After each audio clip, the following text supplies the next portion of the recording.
자, 오늘은 경건의 신비죠. 예수 그리스도께서 육체로 오신 것에 대한 신비입니다. 디모데전서 3장 16절에 기록되어 있죠.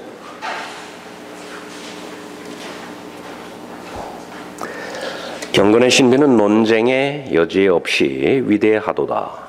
하나님께서는 육신으로 나타나셨고 성령으로 의롭게 되셨으며 천사들에게 보이셨고 이방인들에게 전파되셨으며 세상에서 믿은 바 되셨고 영광 가운데로 들려 올라가셨습니다.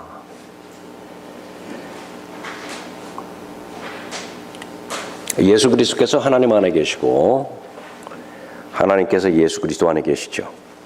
그 예수 그리스도를 영접한 모든 사람들은 바로 예수 그리스도께서 내 안에 계시고 내가 내 안에 예수 그리스도께서 계시는 것을 알 수 있죠. 그 사실들을 하나님의 말씀을 통해서 계시해 주셨는데 그 가운데 대표적인 부분이 디모데전서 3장 16절입니다.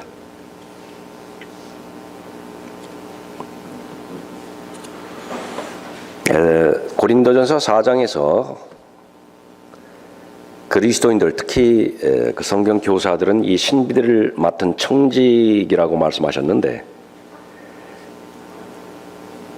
이 킹제임스 성경을 제외한 모든 다른 변개된 성경에서는 이 신비를 지키지 못했죠. 잃어버렸습니다.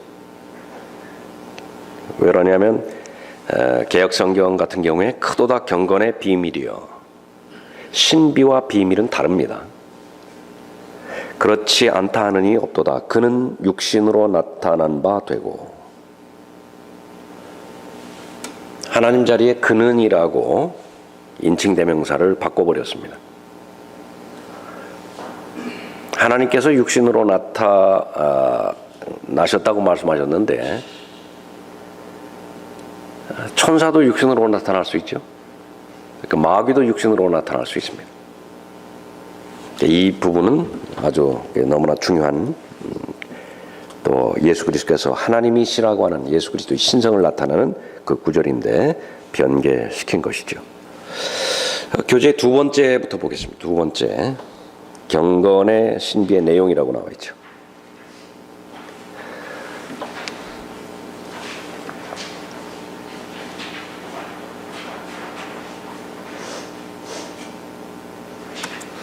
제일 첫 번째는 경건의 신비는 논쟁의 여지 없이 위대하도다 말씀하셨죠.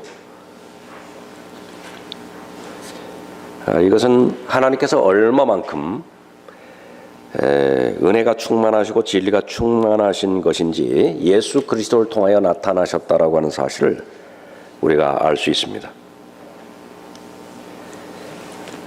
하나님께 속한 영광, 그 가운데 특별히 하나님께 속한 은혜와 하나님께 속한 진리를 알려주시고 그것을 주시기 위한 것이 아버지 하나님의 뜻인데 유일한 방법은 예수 그리스도를 통해서 알려주시는 것입니다. 예수 그리스도 안에다 하나님의 은혜를 가득 채우는 거예요. 예수 그리스도 안에다 하나님에 속한 진리를 가득 채워서 눈에 보이는 형태로 이 땅으로 보내주시는 것입니다. 독생자의 영광을 보았더니 은혜와 진리가 충만했더라. 요한복음 1장 14절에 말씀하시죠. 그것은 아버지의 영광과 동일한 영광이었습니다. 요한복음 1장 16절 17절에서도 우리 모두가 그의 충만한 데서 받았으니 은혜 위에 은혜니라. 율법은 모세를 통하여 받았지만 은혜와 진리는 예수 그리스도를 통하여 온 것이라. 하나님의 은혜를 알고 경험하려면 어떻게 되는 것인가? 예수 그리스도를 알면 돼요. 하나님께 속한 진리를 알고 진리를 실행할 수 있는 능력을 얻으려면 어떻게 되는 것인가?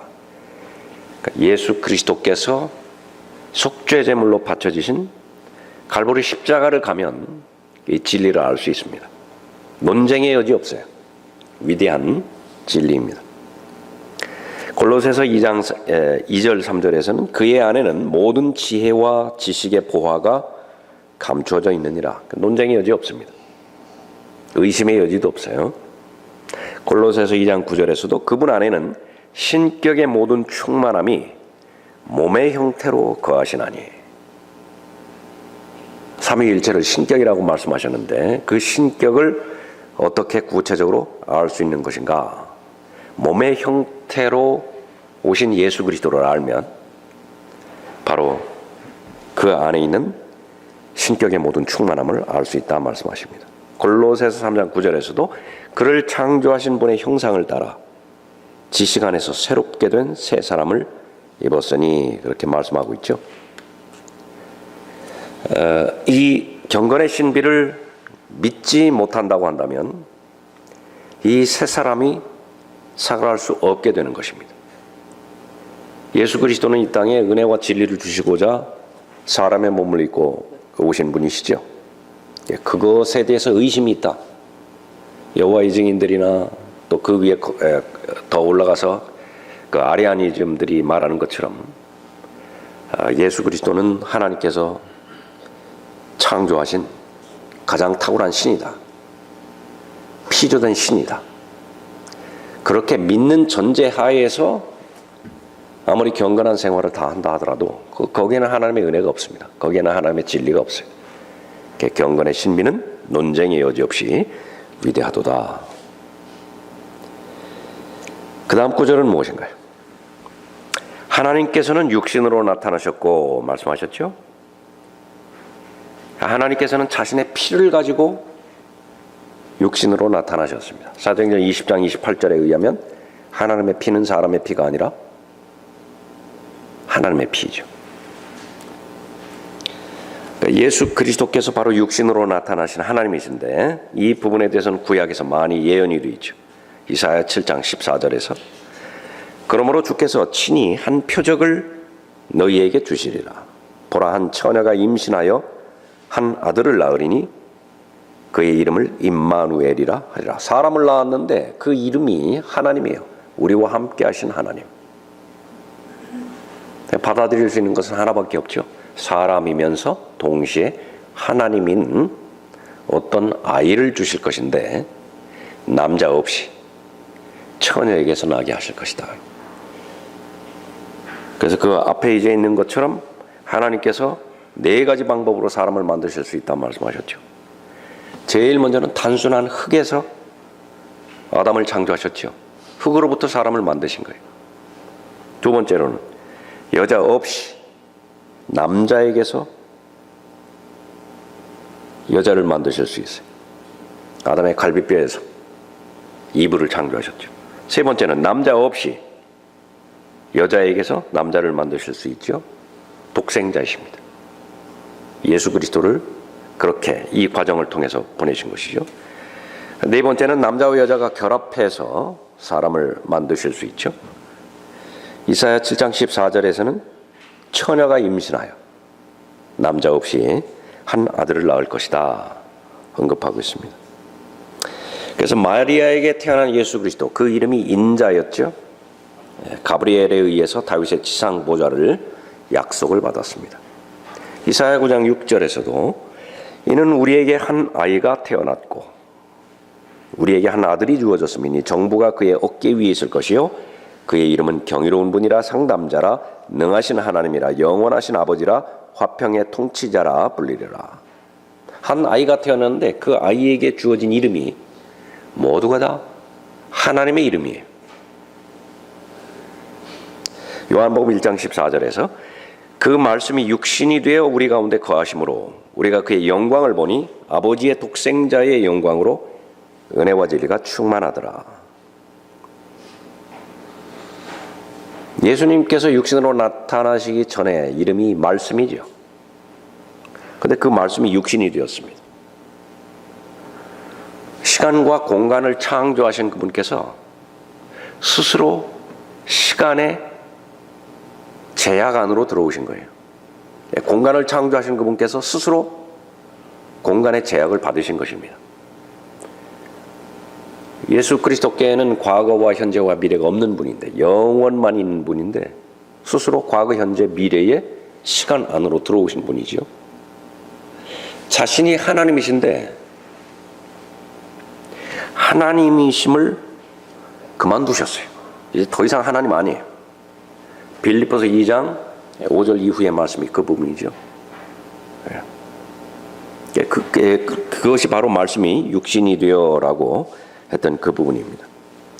그 결과 죄 없는 완벽한 사람이 되셨죠. 말씀은 하나님의 명칭이고 육신이 되어는 그의 거룩한 인성을 말한다.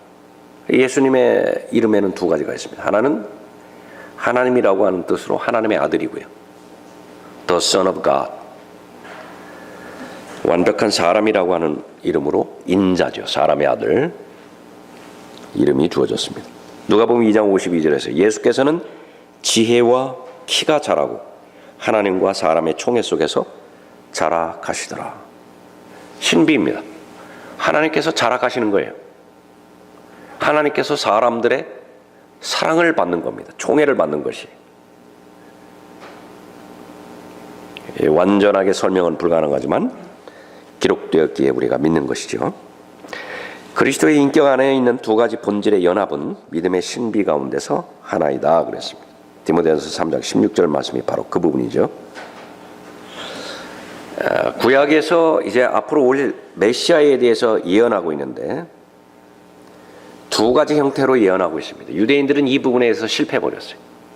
하나는 그 메시아는 인간으로 오신다. 창세기 3장 15절이라든지 신명기 18장 18절이라든지 또 사무엘하 7장 12절이라든지 동시에 그 오실 메시아는 하나님으로 묘사를 했습니다. 그래서 이 대표적인 그 부분에 하나가 예수 그리스도의 이름 가운데 하나가 가지라고 하는 이름이에요. 가지.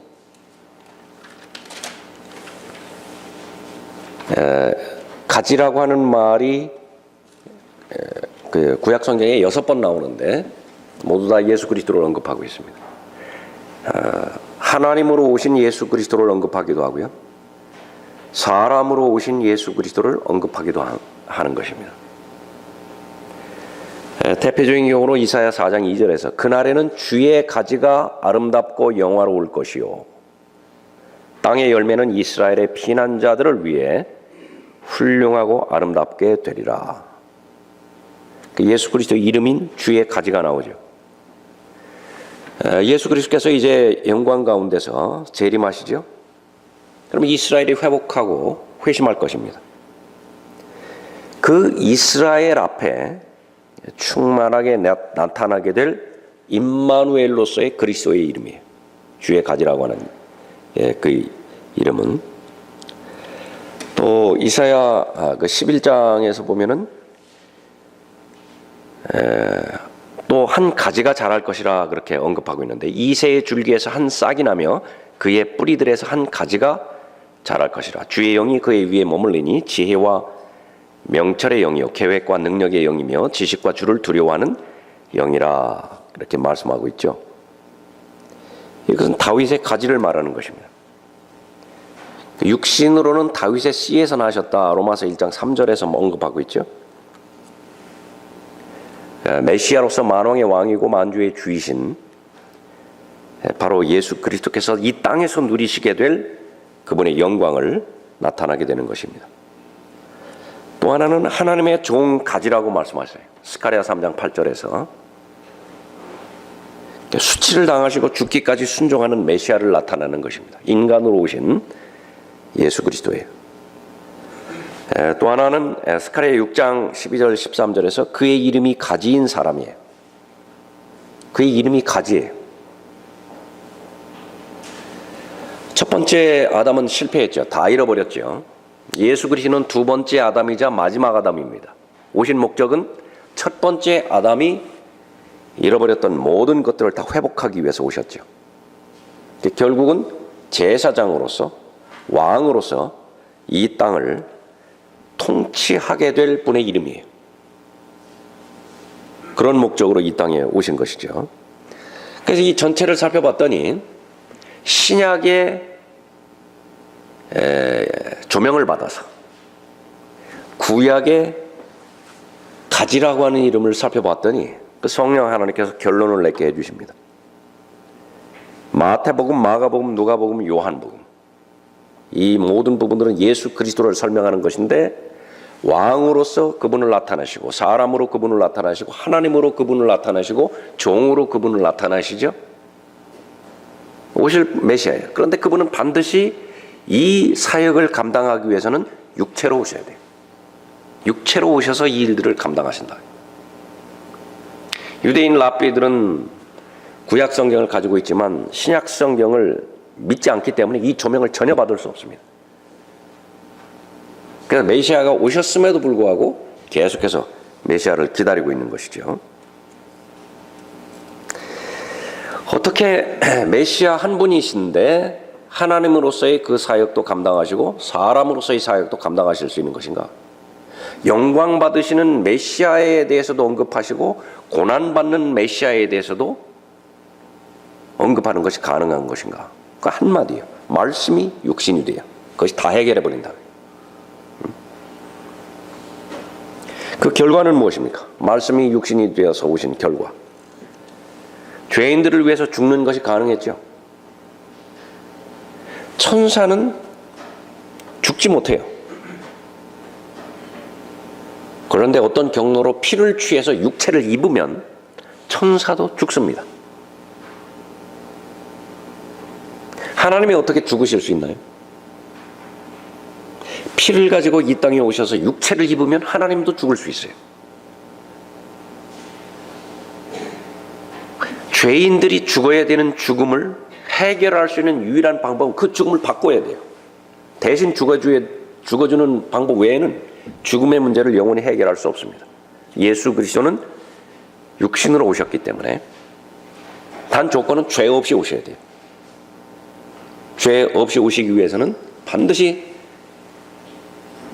남자 없이, 아담의 씨는 모두가 다 죄성을 가지고 있기 때문에 남자 없이 처녀의 몸에서 잉태돼서 출생하셔야 되겠죠.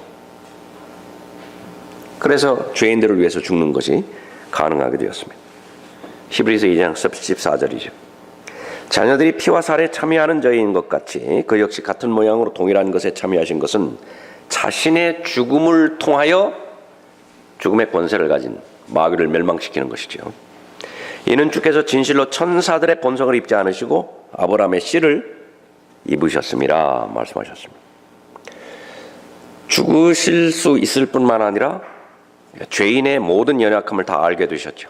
히브리서 4장 15절에서 이는 우리의 대제사장은 우리의 연약함을 동정할 수 없는 분이 아니요 모든 점에서 우리와 마찬가지로 시험을 받으셨지만 죄는 없으신 분이기 때문이라. 그래서 모든 부분에 있어서 직접 시험을 받으셨다고요. 간접적으로 시험 받은 게 아니에요. 친히 시험을 받으셨죠. 그래서 앞으로 시험 받는 모든 사람들을 능히 도우실 수 있다. 히브리서 2장 18절 말씀이죠. 자, 이것은 이제 소극적인 방법이요. 죄와 죽음에 대해서 해결해 주셨고, 적극적으로는 그분의 발자취를 따라야 되죠. 말씀이 육신이 되어서 이 땅에 오셨기 때문에 그분의 발자취를 따르는 것이 가능해졌습니다. 베드로전서 2장 21절에서 이를 위하여 너희가 부르심을 받았으니 그리스도도 우리를 위하여 고난을 받으시고, 육신으로 오셨기 때문에 고난을 받을 수 있었죠. 우리에게 한 본을 남겨놓으시어 너희로 그의 발자취를 따르게 하셨느니라. 말씀이 육신이 되어서 오셨기 때문에 그 육체를 입으신 그분께서 하실 수 있는 일은 말씀하시면 돼요. 다시요. 말씀이 육신이 돼서 오셨죠. 근데 그 말씀은 전지전능하신 하나님이시죠. 빛이 있으라 말씀만 하시면 돼요. 예수 그리스도께서는 말씀 자체이기 때문에 말씀하시면 하면 된다. 유대인들은 그 사실을 믿지 못했지만 이방인들 가운데 한 사람은 말씀만 하시옵소서. 그 말들은 예수님께서는 큰 믿음이라고 칭찬하셨죠. 예수님을 안 거예요. 요한복음 2장 7절에서 통을 물로 채우라 말씀하시면 돼요. 요한복음 4장 50절에서 예수께서 그에게 말씀하시기를 가라 내 아들이 살아났느니라고 하시니 그 사람이 예수께서 자기에게 하신 말씀을 믿고 자기 길을 가니라. 요한복음 5장 8절에서 일어나서 내 침상을 들고 걸어가라. 예수님은 말씀하시고 사람은 순종하기만 하면 돼요. 하라고 하는 대로 그대로 순종하기만 하면 하나님의 역사가 일어나는 거죠. 자, 로마서 8장 3절에서 또 육신으로 나타나신 것에 대해서 언급하고 있죠. 율법이 육신을 통하여서는 연약하여 할 수 없는 것이므로 하나님께서 죄 때문에 자신의 아들을 죄 있는 육신의 모양으로 보내 그 육신의 죄를 선고하셨다 말씀하십니다.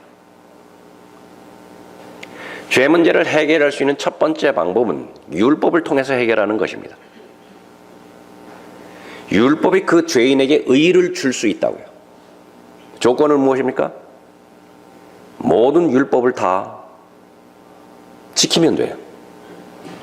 그러나 모든 것을 다 지켰다 하더라도 하나를 범하면 곱하기 제로가 되는 것입니다. 지금까지 과거 현재 동안의 율법을 다 지켰다 하더라도 지금 현재 율법 하나를 어겼다고 한다면 그것도 역시 마찬가지로 곱하기 제로가 돼요. 모든 것이 다 물어 돌아가는 것입니다. 그 죄 있는 사람의 입장에서는 율법으로 말미암는 의를 만들 방법이 없어요. 하나님께서는 그것을 아셨죠. 그래서 예수 그리스도를 육신으로 보내주신 것입니다. 죄 없는 분이 오셔서 죄 없는 인생을 완벽하게 사셨고 죽음조차도 죄 없는 죽음에 들어가게 하신 거예요. 그래서 성경의 예언대로 셋째 날에 부활하실 수 있으셨죠. 그것은 믿음에서 난 의예요. 이 믿음에서 난 의는 마음대로 나눠주실 수 있습니다. 선물이에요. 그래서 사람의 입장에서는 거부하지만 않으면 돼요. 하나님께 주시는 선물인 믿음조차도 거부하지 않고 감사함으로 받아들일 수 있다고 한다면 하나님의 의를 얻게 되는 것입니다. 하나님께서 선언하시는 것입니다. 의롭다. 그것이 바로 예수 그리스도께서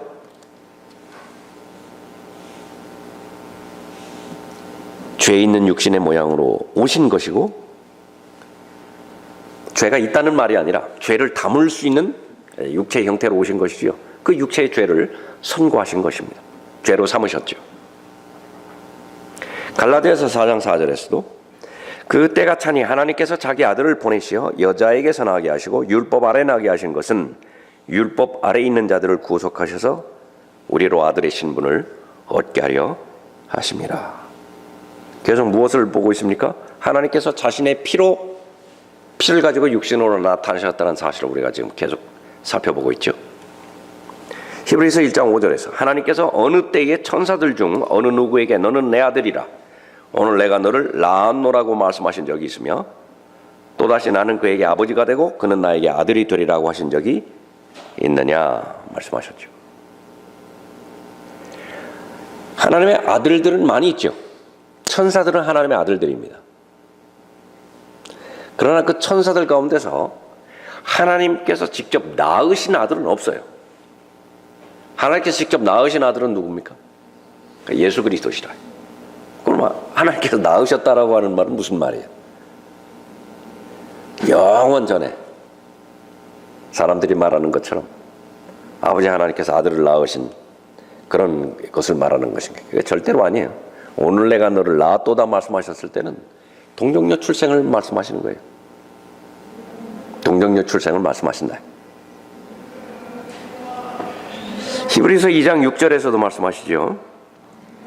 자녀들이 피와 살에 참여하는 자인 것 같이 그 역시 같은 모양으로 동일한 것에 참여하신 것은 말씀이 육신이 되어서 오신 목적은 자신의 죽음을 통하여 죽음의 세력을 가진 자 곧 마귀를 멸망시키며 또 죽음을 두려워함으로 평생을 노예로 속박되어 있는 자들을 놓아주시려 함이니라. 천사들의 본성을 입지 않으셨다 말씀하셨죠. 아브라함의 씨를 입으신 이유입니다. 자, 경건의 신비에 대해서 공부하고 있죠. 예수 그리스도께서 육체로 오신 신비입니다. 세 번째 내용은 무엇입니까? 성령 하나님으로 의롭게 되셨다고 말씀하시죠. 성령으로 의롭게 되셨으며 말씀하십니다. 경건의 신비는 논쟁의 여지 없이 위대하도다. 성령으로 의롭게 되셨으며 예수 그리스도께서 행하신 모든 일들을 통해서 예수 그리스도 안에 있는 계신 영이 성령 하나님이심을 입증해 주는 것입니다. 사도행전 2장 22절부터 28절까지의 내용, 하나님께서 그를 사망의 고통에서 풀어 살리셨으니 이는 그가 사망에 매여 있을 수 없었기 때문이라. 누가 하셨나요? 성령 하나님께서 하셨어요. 이는 주께서 내 혼을 지옥에 내버려 두지 아니하시며 또 주의 거룩하신 분으로 썩어짐을 보지 않게 하실 것임이니이다. 또 36절에서도 그러므로 이스라엘의 온 집이 분명히 알 것은 너희가 십자가에 못 박은 이 예수를 하나님께서 주와 그리스도가 되게 하신 것이라. 하나님께서 주가 되게 하셨어요. 하나님께서 그리스도가 되게 하신 것입니다. 여기에 딜레마가 있죠.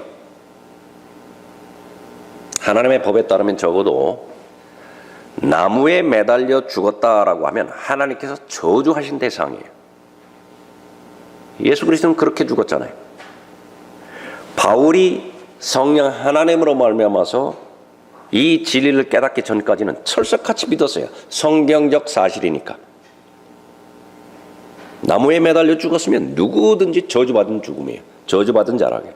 그런데 그 저주받은 자를 믿으라고 사람들이 말하니까 열일 제껴놓고 그리스도인들을 박해했던 것이죠.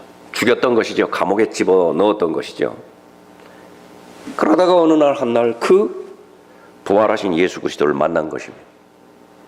하나님께서 역사하지 않으셨다고 한다면 주가 되게 하실 수가 없잖아요.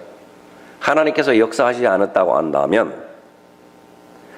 하늘에서 그 음성을 들을 리가 없잖아요. 결론을 얻게 된 거죠. 저주받았다는 사실도 분명한 사실이고 하나님께서 주와 그리스도가 되게 하신 것도 분명한 사실이고 이 둘은 어떻게 조화를 이룰 수 있습니까? 저주받은 것은 자신의 죄 때문에 저주받은 것이 아니라 바로 내 죄 때문에 저주받았다라고 하는 진리를 알게 되었던 것이죠.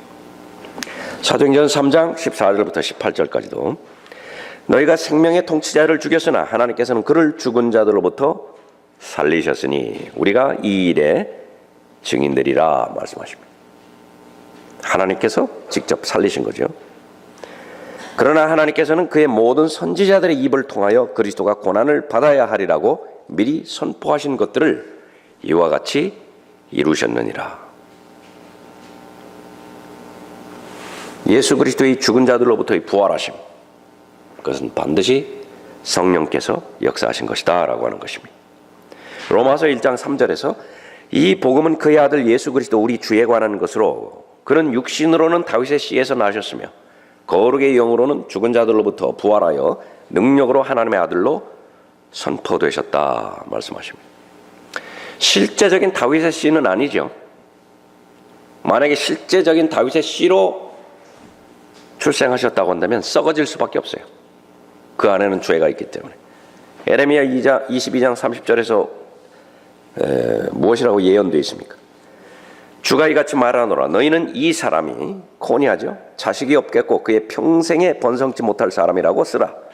이는 그의 씨에서는 아무도 번성치 못하며 다윗의 보좌에 앉아 유다를 다스릴 자가 더 이상 없을 것임이라. 그런데 그 다윗의 계열을 통해서 오신 것입니다. 요셉의 계열을 통해서 오셨죠. 예? 그 밑에 보면 예수님께서 부활하신 것은 예수님께서 동정녀로 출생하셨다는 증거이다. 그래서 이 둘 부분은 나누어질 수 없어요. 동전의 양면입니다. 예수 그리스도의 동정녀 출생을 믿으면서 부활을 믿지 못한다. 그건 모순이고요. 반대도 역시 마찬가지입니다. 예수 그리스도께서 부활하실 수 있었던 근거가 되는 것은 남자 없이 출생하셔야만 되었던 것입니다.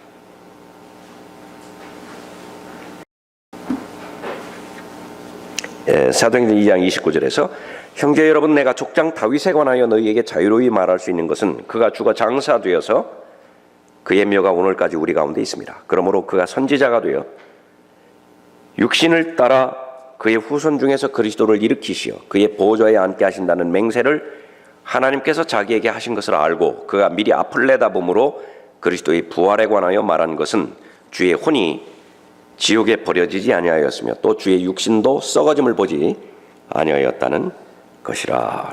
그래서 중보자가 될 수 있습니다. 디모데전서 2장 5절에 있는 것처럼 하나님이면서 동시에 인간이신 거예요.